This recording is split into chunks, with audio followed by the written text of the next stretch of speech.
I'm James Patrick, the director of Big Picture Watch and the film Planet Lockdown. I'd like to introduce you today a very interesting woman named Jennifer Bilek. She's a feminist and investigative journalist who's dug deep into the transsexual issue. She's found out it has an intersection with transhumanism, and there's huge big billionaires pushing this issue and pushing it down our throats, frankly. Her work at the 11th Hour blog is some of the best work I've seen on this issue, and she gets to the bottom of the story and who's behind it. Let's hear what she has to say. An investigative journalist, and I write at the intersection of the gender industry, technology, and runaway corporatism. I got into writing about this industry because I was in activist circles. I've campaigned for women's rights since I'm in my 20s. I've campaigned for the environment, etc., etc. There came a point around 2013 or so that suddenly people were being deplatformed for acknowledging biological reality, that we are a sexually dimorphic species. There are only male and female sexes. We are a sexually dimorphic species, just male and female, and there isn't anything in between. Transsexualism has been around probably in the United States since the 1950s. Some people remember Christine Jorgensen made a big splash in the papers. But, it wasn't really part of our vernacular, our, social vernacular at all. There was a few men who had this fetish, this adult male fetish of appropriating female, synthetic simulacrums of female biology for their, sexual gratification. It used to be cross-dressing, transvestites, and then as soon as the medical industrial complex advanced to the point where they could make reasonably, good fake sexes, then, they started to appropriate female anatomy. Well, in the 1940s, this guy William Sims Bainbridge was born. He graduated Harvard as a sociology professor. He's written many, many, many books about cults, religions, technology, gaming, the future of psychological mind control. And he now works at the head of the National Science Foundation's Cyber Human program, which is the melding. It's basically overlooks the ethics involved in human cyber melding. And you can see this trajectory in the along late 1990s, early 2000s. There was a big shift in the culture from data from the digital age and the information age, and it sort of moved into artificial intelligence, transhumanism, robots, nanotechnology, biotechnology, etc. So this is kind of where we're going now. This is like the future trajectory of this. But Silicon Valley has been pushing a transhumanist agenda for since the early 2000s, late 1990s. So then Bainbridge meets up with another interesting character, Martine Rothblatt, who is also a transhumanist. And Rothblatt is, he's a transsexual. He's a man that's appropriated simulacrums of women's biology for himself, and he calls himself, a transgender or a transsexual. And he's traveled around broadly in the culture in many different circles because he's accomplished so many different things. He's very well renowned and very well, appreciated for his accomplishments. So he's been in the tech sector, he's been in the medical sector, he's been in all over Hollywood. He's been on Oprah and he's been on a million different shows, with his robot wife, which he created. Rothblatt wrote a book. And it's really a blueprint of what's going on in the culture now. This is his ideology, working off of the work of Bainbridge. Whereas we're going to disintegrate the sexes, the boundary between the sexes. There'll be no youth and age. There'll be no, male and female. There'll be no, transhumanism is like boundarylessness. You're out there in cyberspace, ultimately.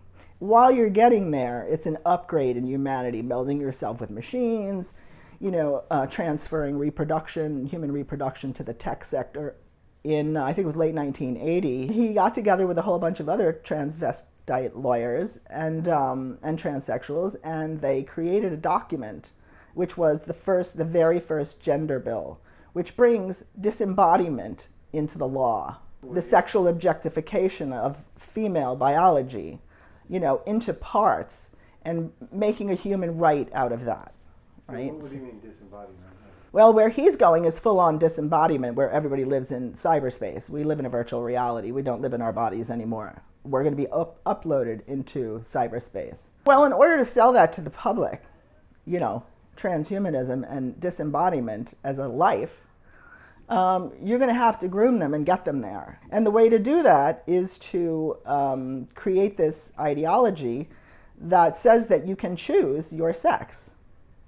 That's disembodiment. You can't choose your sex. You are the body that you were born as, no matter what happens to you. I mean, in 200 years, if they dig up my bones, they're going to find a female. You can't change that. So the ideology is promoting the idea that you can, right? So, and they're driving this ideology into children's schools. Not only their schools, they're driving it into their entertainment, their social media platforms, their schools, all the organizations that that cater to children are all jumping on board with this ideology. And this has only happened in the past 10 years. I mean, before this, we didn't hear about this word. We didn't hear transgenderism. We didn't even hear transsexual. 2014, Laverne Cox was on the cover of Time magazine, owned by Mark Benioff. And it announced a transgender tipping point when there was really nothing preceding that to warrant that would be a tipping point. 2014. It was just like dropped fully formed into the culture. And then from then on, it was just like a chant over and over and over and over and over again. You heard transgender rights are human rights, trans rights are human rights. These huge NGOs, these very huge, powerful non-governmental organizations serving the LGB community worked hand in hand with international law firms like Hogan Lovells and Dentons and Reuters Next Law and Open Society Foundation lawyers to start to create legal guides for transgender children. So they start to build this edifice of transgender children to drive this narrative, that you can be born in the wrong body. And so we heard all these, initial stories about these poor children born in the wrong bodies, right? Which is now, a decade later has morphed into just express yourself, right? You can be male, you can be female, you can be non-binary, you can, have both your genitalias. And this is all about self-expression now. So it's really morphed in the course of 10 years into the right to augment yourself in whatever way you see fit. Bainbridge's technological religious cult meets Rothblatt's fetish. And they both take off together, and they're both now in the techno-medical field here, right? And they drive this religion, and it is a cult. They're driving it over media, and people are buying it. I mean, sane people that are intelligent people are going, yes, you can be born in the wrong body. This project has, is backed by big finance, big pharma, big tech, and all the corporations, international corporations, international finance houses, international law firms. They're all driving the same narrative. And you have to ask yourself, why would this happen in the span of 10 years? When human rights movements don't act like that, they don't come up like that. They come up against these entities, corporate entities, to fight oppression, not to, to offer them, more profiteering. So all of these people at the top are all thinking about this same thing and thinking about it the same way. Do you know what I mean? It's like Rothblatt and Bainbridge got together. They have this, ideology that they're forming. Rothblatt has actually written about it. He's written about the technological takeover of human reproduction. He's written about transgenderism being an on-ramp to transhumanism and how to drive that. He's given conferences all over on how to do that. So he's right there. He's starring in this movie, and he's trying to drive this ideology through our institutions. Okay, so then you have all these gay men who suffered through the AIDS crisis, even if they didn't suffer themselves. They watched their brothers, their cousins, die. I mean, the LGBT human rights movement was very, very young when AIDS hit, right? So immediately the medical industrial complex swoops in and is part of this movement now, right? And these philanthropic organizations come up to serve them, right? And to serve the public. So once AIDS dissipates, though, you have these mammoth, what were then LGBT organizations, teach them about, safe sex and how the thing is, how AIDS is transferred and, help for people, so they were getting all this money, And Big Pharma is profiting off of these AIDS drugs. And then suddenly, whoosh, there goes AIDS, Then the issue became gay marriage for these organizations, right? And late 90s, early 2000 is when the two major what is now LGBT organizations came up in the United States. You have Tim Gill founded the Gill Foundation, and then you have John Stryker starts Arcus Foundation, which is probably the most significant LGBT organization in the world.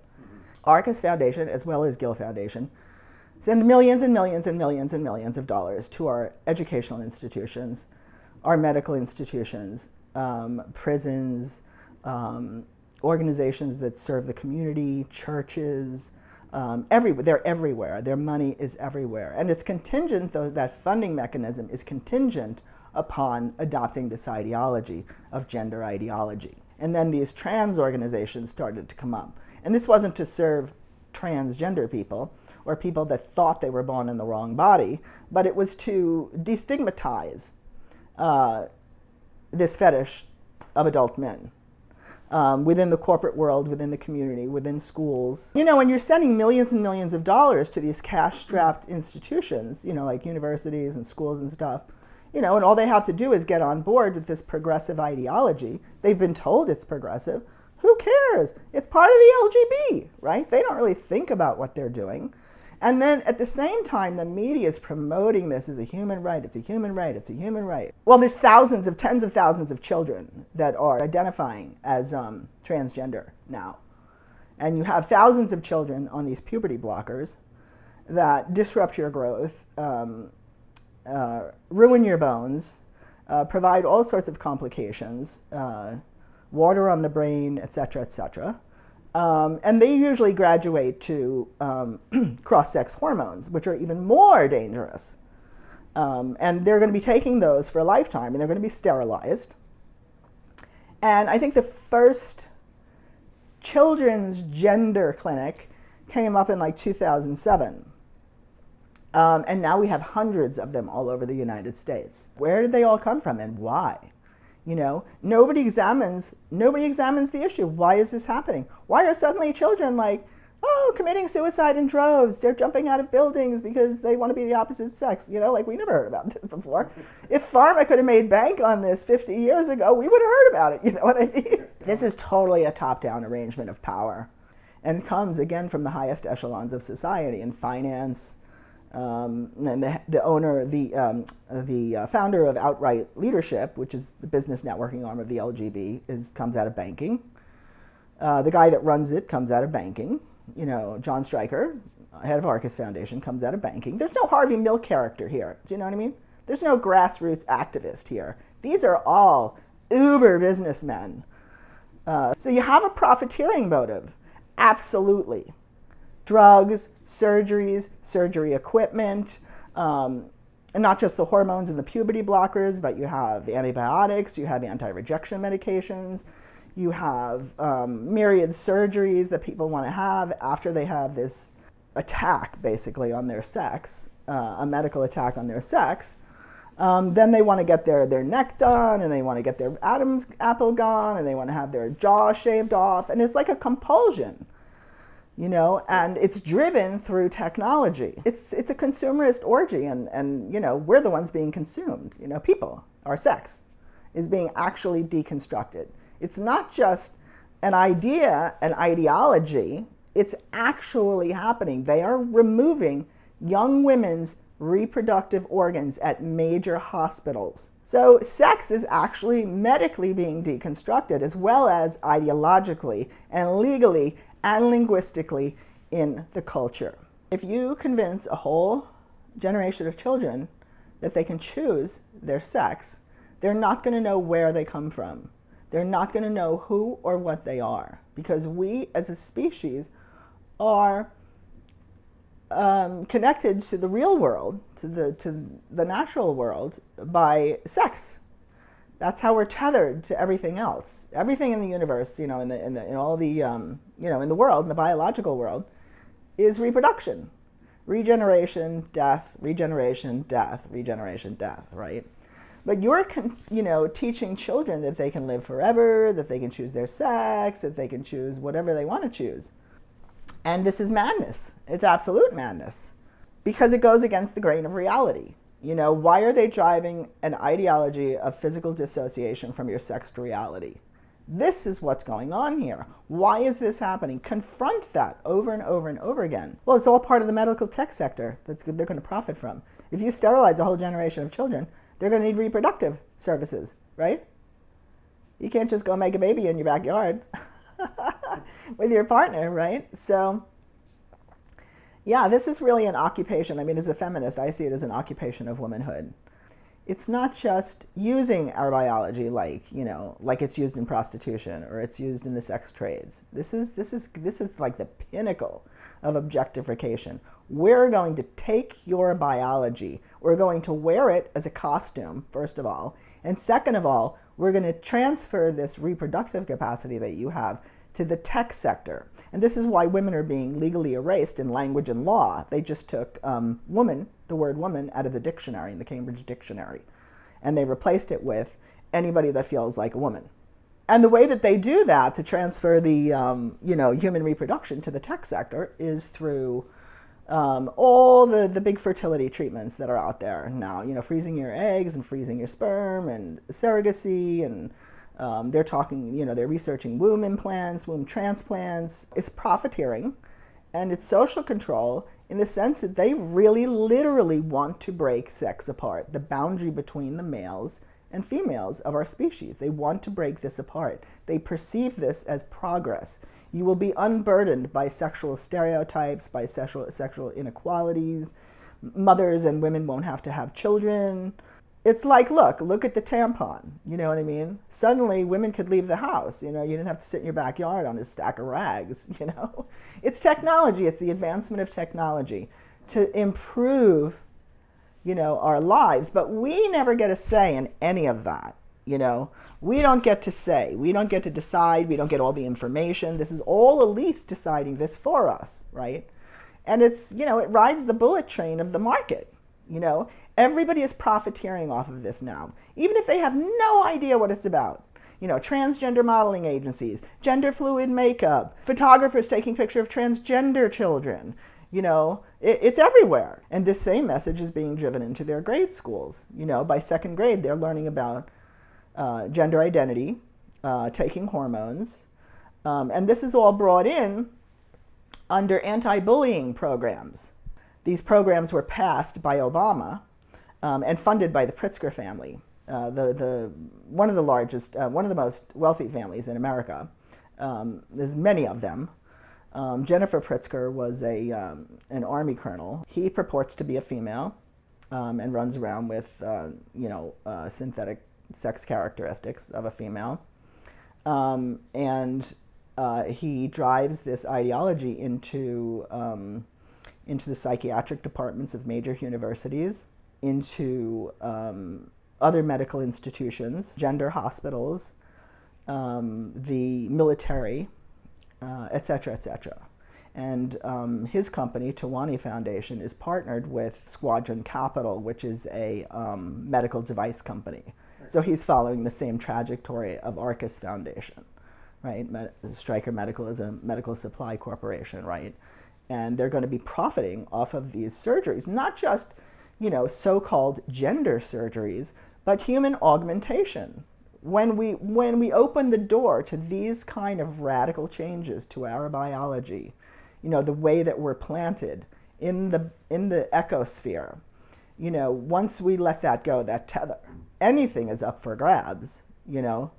They can manipulate your DNA, they can manipulate you any way you want. And that's why these rights are, I mean, from what I can tell, why these rights, these gender rights are being passed. It's not about people that are allowing a medical attack on their sex. It's for future augmented human beings. I follow the money, and money trails do not lie. They tell you the truth. And I don't care how crazy I sound, because it doesn't matter to me, you know? It just doesn't matter. Just get the information out there so people can go looking for themselves, because again, it's not hidden, and none of this is hidden. It's just that people are not looking for it, do you know what I mean? They're looking at the human rights angle. These poor individuals, right? Who feel trapped in the wrong body, you know? My heart breaks. You know, it's so ridiculous. All the governments, all of the politicians, all the major banks, all the financial investment houses, all the medical institutions, the universities, the schools, the corporations, the law firms, they've all jumped on board within 10 years for poor people that have identity issues, that have body dysphoria. I mean, come on, this is so patently ridiculous. And people just gobble it up. I mean, you have people that have body dysphoria related to their limbs, you know, body integrity identity disorder, and they feel like their limbs don't belong to them. It's usually a lower extremity, a leg or a foot. And they just feel like they feel like they're going to cut it off, you know, because it just feels so wrong to them. And psychiatrists have notorious difficulty trying to treat these people. But we haven't made any parades for them. We haven't started a human rights movement for them. We haven't put them on the cover of Time magazine. We haven't had a makeup line for them or a modeling agency. I could say the same thing for anorexics. That's a form of body dysmorphia. Why is this only happening around these people, you know, who are claiming a synthetic sex identity, you know? And why has it happened across the board in so many different countries? And laws are changing and language is changing to uproot society, the way that we're organized as a society. Why would you do that to people? I mean, it's absolute insanity. It's madness. Nothing means anything anymore, right? There's no boundaries, boundarylessness. I started following the money around this issue, because if you want to know anything in America, you follow the money, right? And so I started following the money, and I looked at all these different NGOs, these non-governmental organizations that were really huge. They were huge, like Arcus Foundation and Gill Foundation. They're mammoth. They've each given like $500 million to spread this ideology through the cultures. You know, not just our culture, but you know, Western cultures, because they fund other organizations that do the same thing. And they create this whole scaffolding, this political scaffolding to drive it, so that you have media people, you have people that are being trained in politics to get them into political institutions, like the Victory Institute, for instance. That's funded very heavily by Arcus Foundation. And like, for instance, Rachel Levine was part of that organization. You know, they cull people from different schools in different areas that are going to work for them, and then they train them to be in these positions to drive policy through the culture, right, which Levine is doing, if you've seen him speak. And so then they have media people as well, like GLAAD is the media arm. So GLAAD and Arcus Foundation are closely working together. And GLAAD goes about spreading information about how people are supposed to talk about this, because it's a human right and you don't want to offend anybody, right? So the message comes from on high, and what I mean by on high is not Arcus Foundation, I mean Stryker Medical, $17.1 billion corporation and growing by the day in 75 different countries. The medical industrial complex is bigger than the military industrial complex. So I've picked out a few different characters that are very, very prominent and are doing a lot of work to change society and to change people's minds, to drive this techno-religion through our society. But there are many, many others. Whether or not they actually know what they're doing, it's not quite clear to me. But most of them come out of the techno-medical industry, the banking industry. We don't see big oil men, you know, in the gender industry. Do you know what I mean? We don't see automakers in the gender industry. Do you know what I mean? This is all pharma, tech, and big finance, you know, BlackRock, Vanguard. The ideology is just so patently ridiculous, you know. I mean, there are men, grown men, with adult diaper fetishes. Are we going to have, like, next year, are we going to have, like, changing tables in the corporate arena for them? You know, we have stores for them now where they can actually go and buy paraphernalia for their fetish. But why are we normalizing fetish? You know, fetish is really, it's a compulsion and it's objectification. You know, it objectifies. If your fetish is for another person, it's an objectifying of them, objectification of them.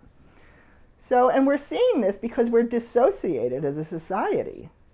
You know, this has become our mode of expression now, dissociation and compulsion, addiction, you know, because we're trying to fill up the holes that this society has created. And instead of looking at the society and how damaged and broken it is, that it's not giving us what we need, all these aberrant behaviors are being supported in its stead, which is absolute madness. GLSEN is the educational arm of the LGBT Inc.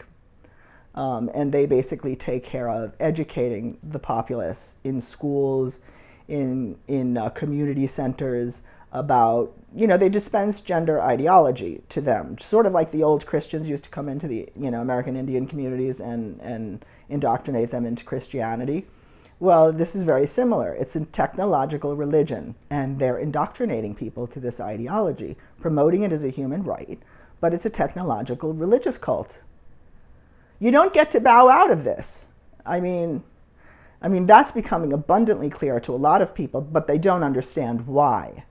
Why can't we talk about this? If this is a human rights organization, a movement for human rights, why wouldn't you want to share that information with people? Why wouldn't you want to get people on board with it? Everything is transphobic. You can't speak about it. No debate, no debate. You know, you can't talk about it. You know, you can't even talk about womanhood because that's transphobic. Everything is transphobic. I mean, it's becoming like a joke on social media now. The construct of the transgender child had to be created. So, you know, these very, very large international law firms, lawyers, have created legal structure for transgender children, right? And how to communicate about this, like how to drive this ideology. They've created guides, basically, for people, right? So this gets, you know, this is created through these ginormous NGOs, right, with these international law firms, and then they're sent down through the community, you know, through people like, you know, GLAAD, organizations like GLAAD, right, who take that information, now they indoctrinate the public. This is a human right, and some people are born in the wrong body, and it's just the way that it is, and da-da-da-da-da, you know, and then you have GLAAD, who, you know, takes care of the media. This is the way that you have to sell this to people, right? So, and then these universities are getting, you know, all of this money to promote this ideology, and so they do. You know, so it's coming from every single avenue that you can think of in the culture. Well, let's see. Governor Pritzker just sent a bill through the schools in Illinois, Chicago specifically, that if you want health education in your school, you have to adopt gender ideology. You have to teach kids about gender ideology, which means they can, you know, you can change your sex, you can get hormones and puberty blockers, you can change your name, very sexualized material as well, very intense sexual material they're teaching them, you know, anal sex and the gamut, you know, bondage and, you know, anything really that you can think of, you know. They're teaching them to young children. And so if you don't want this in this school, in your school, then you have to pull out of health education altogether. You don't get any health education. If you want health education, then you have to do this. So this, I think, was sort of a, you know, the first real platform of its kind to sort of see how this went over, you know.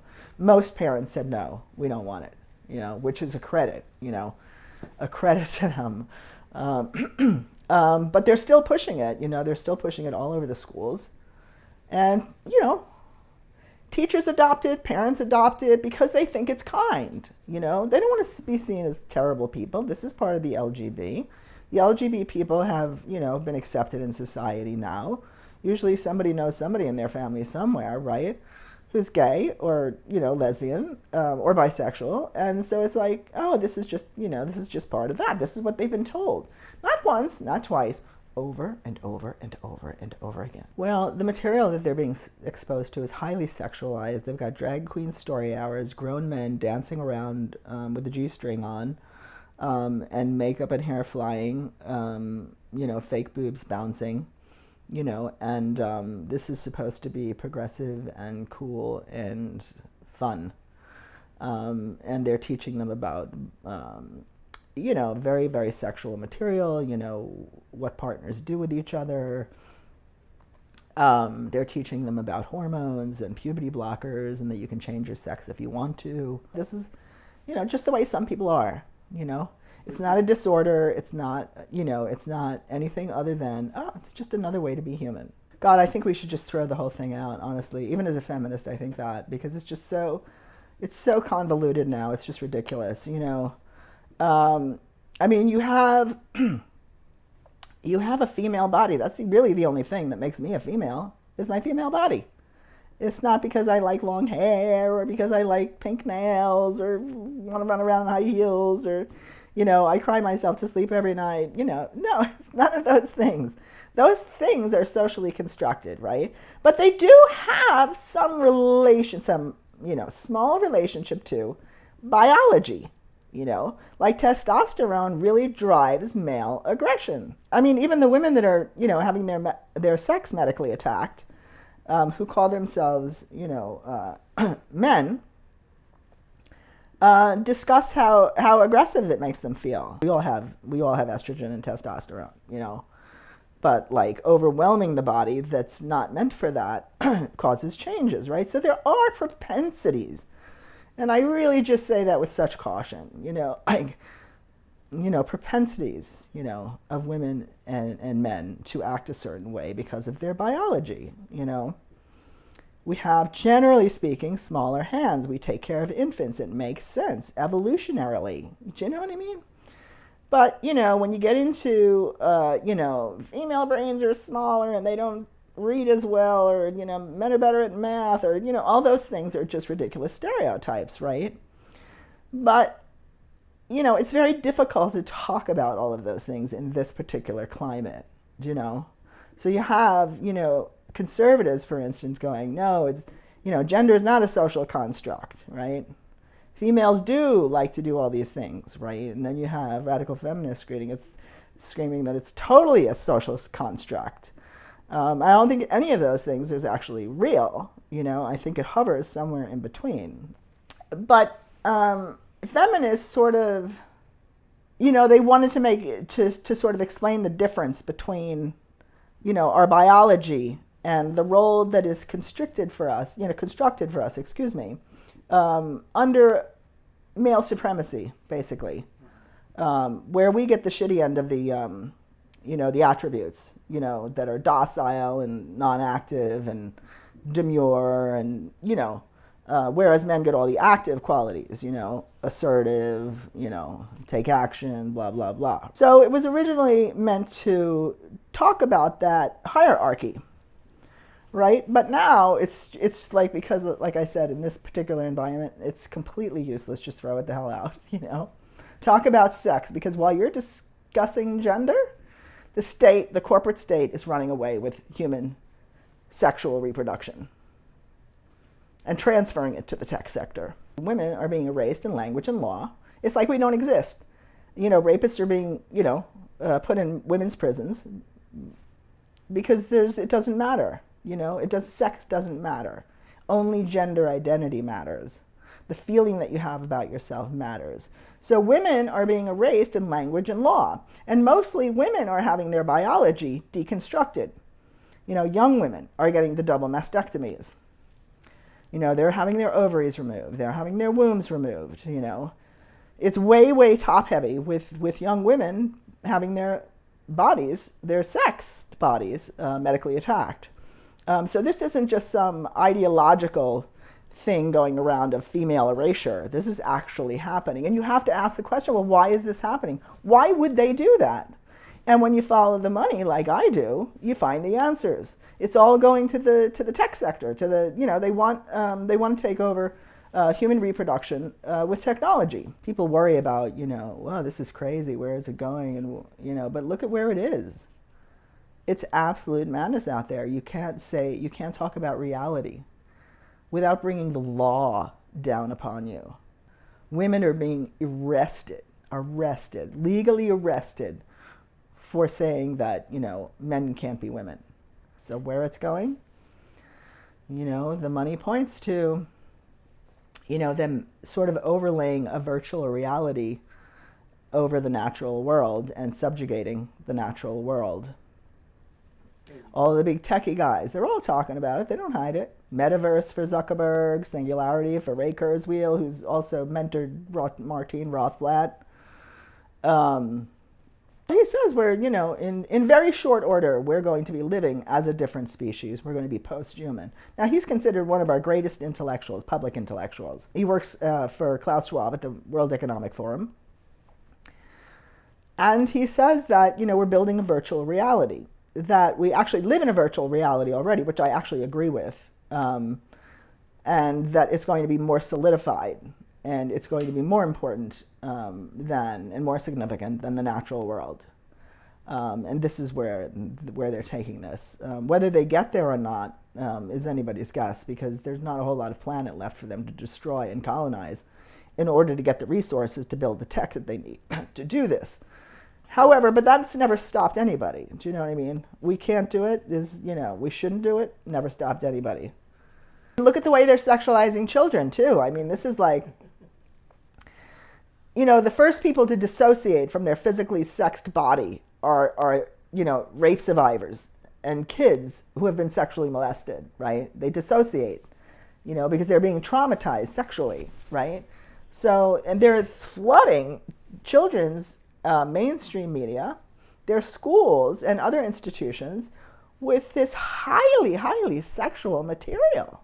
And it's just really overwhelming. I mean, when you think about the things that we're exposed to, as adults, the crazy, sexual activity that's out there, the wars, the violence, the shows that are on television, everything is so violent, Before the advent of the internet, we didn't have that kind of exposure to all of those things outside of our own little community, So we become traumatized, and traumatized people don't move. Their initial response is to freeze if you're being traumatized. Somebody comes into a bank and they hold you up and they put a gun in your face, you're going to freeze. You're not going to do anything. And people are really sort of frozen in terms of responding to this.